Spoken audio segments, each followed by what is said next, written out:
Madhapur Hitex exhibition సెంటర్లో 16వ Mookambika rice grains tech expo నిర్వహించారు. ఈ కార్యక్రమానికి సంబంధించి Telangana state rice millers association ఆధ్వర్యంలో సమావేశం నిర్వహించగా మంత్రి ఉత్తమ్ కుమార్ రెడ్డి హాజరయ్యారు. రైస్ మిల్లర్లకు కాంగ్రెస్ ప్రభుత్వం ఎప్పుడూ అండగా ఉంటుందని హామీ ఇచ్చారు. రేషన్ షాపుల్లో త్వరలోనే సన్నబియ్యం ఇచ్చేందుకు ప్రయత్నిస్తున్నామని, అందుకు అనుగుణంగా చర్యలు తీసుకుంటామన్నారు. దళారుల నుంచి మిల్లర్లు ఎవరూ రేషన్ బియ్యం కొనుగోలు చేయవద్దని సూచించారు.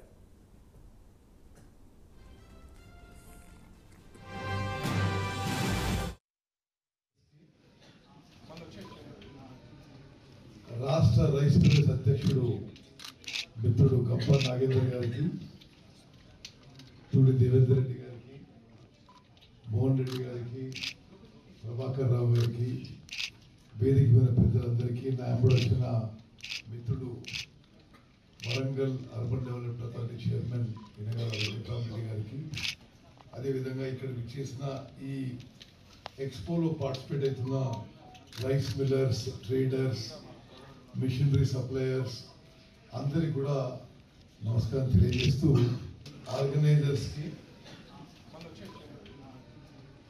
రాష్ట్ర రైస్ మిల్లర్స్ అధ్యక్షుడు మిత్రుడు గంప నాగేందర్ గారికి,